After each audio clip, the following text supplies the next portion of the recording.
All right, welcome back to the channel. So, people are telling me that Errol Spence Jr. is scared of Yordenis Ugas because of some statements that Derrick James made on YouTube. Specifically, he says that Yordenis Ugas is different than these new school fighters. And somehow that means that Errol is scared of Ugas. Let's talk about that in this video.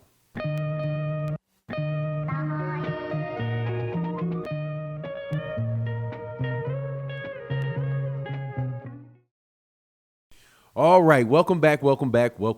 So, consider this video a bit of a response video because I was receiving some messages in response to some things that Derrick James said. And I am just really kind of taken back by him because sound kind of off to me. Now, what they said was, hey, Fanon, did you hear? Errol Spence Jr. is scared of Yordenis Ugas. Go listen to the interview that Derrick James gave. So I thought to myself, cool, let's go listen to this. I have a very hard time believing that Derrick James would say that Errol Spence Jr. is scared of Ugas. So let me listen to the interview. And when I listened to the interview, like I thought, that ain't what he said. However, Derrick James, being a very, very good trainer like we all know he is, multiple organizations have given him Trainer of the Year, and he deserved it. Certain ones did not give it to him, but hey, man, it is what it is. Not everybody knows to do right. Now, what did Derrick James say that made somebody think that Errol Spence Jr. was scared of Yordenis Ugas?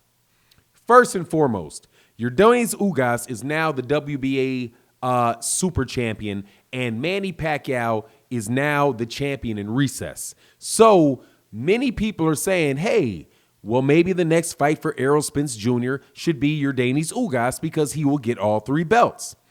Derrick James was asked by ES News and Ellie Sethback, shout out to that channel, absolutely great interview, what he thought about Yordenis Ugas. The man did not say that he was scared. What the man said was that he respected Yordenis Ugas and he liked Yordenis Ugas' story. And he also believed that Yordenis Ugas is an exceptional fighter and different in a lot of ways than many of the new school fighters that are coming around. Specifically, he said about the great story is like, look, man, this guy has a lot of grit. He has a lot of determination because just look at how he came and he defected from Cuba along with Erislandy Lara. They come to the United States and it's like, hey, it's a big deal. Yordenis Ugas has some early losses in his career. People write him off, but then he comes back, with this great skill set that he has, with this great, obviously great work ethic. If you've ever seen the guy in person, and I've seen him in person, the dude looks like he could walk in the ring at 147 at any time, right? That type of guy, somebody that's very, very committed. Also, somebody that is from the Cuban school, so that means he knows how to fight southpaws, and he also is a very technically sound fighter. That's what he said. He said he has a great story. He's a great story, and that he was very skilled from the Cuban school of boxing. And also, he says, unlike these new school fighters, he's not just all about athleticism, right? How fast you can throw your hands, how hard you can hit, that he is actually a very, very skilled fighter, and he's a more skilled fighter than he is athletic. And then he compares Yordenis Ugas to a guy like Bernard Hopkins. And I do believe also a guy like Manny Pacquiao. However, when he's talking about Bernard Hopkins, he's like, look how far Bernard Hopkins could carry his career because he did not just rely purely on athleticism. He relied upon his skill set, right? Moving less, whatever a great trainer like Derrick James considers to be a great skill set. And obviously, Bernard Hopkins has one. And if you looked at the career of like a Bernard Hopkins versus Roy Jones Jr., I think that's kind of what he's talking about, where, Roy Jones Jr. started off really fast, and had an excellent career, don't get me wrong, a crazy excellent career. But once he lost his athleticism, he lost his edge on the competition. He still had his heart. He still had his power. He still is a fearless fighter. Roy Jones Jr. to this day, he still is, right? But Bernard Hopkins was able to be, at the top level of the sport for a longer period of time than the great Roy Jones Jr. was. And so that's what he's looking at. He's looking at that for that aspect of Yordenis Ugas. But that's not saying, and at no point did the man say that he believed that Yordenis Ugas was that they were actually worried about Yordenis Ugas. If you listen to Derrick James talk about opponents of Errol Spence Jr. in the past, you'll see the same thing. He continually says that, hey, like the last fight with Danny Garcia, he was very, very adamant.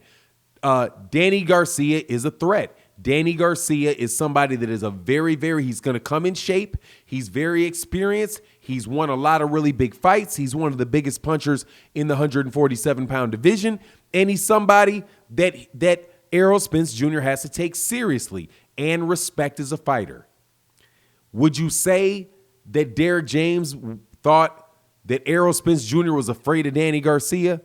Of course you wouldn't say that. So I'm a little bit perplexed about the stuff with Yordenis Ugas, because all he did was give the man the respect that he deserved. Yordenis Ugas is somebody that many people thought beat Shawn Porter. And Shawn Porter is somebody that many people thought, not a lot of people actually, many people thought gave Errol Spence Jr. a very, very tough fight, right? But Errol Spence Jr. dropped him. Boom. So if you look at the two fights, you'll say, hey, well, maybe Yordenis Ugas and Errol Spence Jr. are a little closer than I thought. Personally, I do not believe that. Personally, I think that just because you say he's good doesn't mean that you think the guy's going to actually win. I think he's being very polite. My personal opinion about this fight is that Yordenis Ugas is going to get dog walked. I think that he is absolutely tailor-made for Errol Spence Jr. in his fighting style.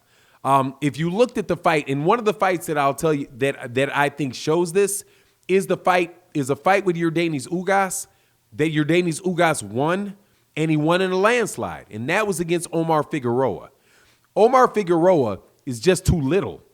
He's just too little. But that activity, he was able to touch Yordenis Ugas. He was able to get on the inside of Yordenis Ugas, and although he's nowhere near the skill set or nowhere near the size and the strength necessary to beat Ugas, I saw just enough for, at least in my opinion, to say, Ugas is a come-forward fighter. Now I'm sure he knows how to handle southpaws because, he's from the Cuban school, and a lot of them get switched from right orthodox to southpaw, like Guillermo Rigondeaux. I don't think Rigondeaux is a natural southpaw, and I'm not sure about Luis Ortiz either, but I know that they do that pretty consistently in the Cuban school of fighting. So, I can't see Yordenis Ugas beating Errol Spence Jr. I do believe that it is kind of likely that will be the next fight for Errol Spence Jr., but to say that they're afraid based off that, I just think that is just a little bit off. You know what I mean?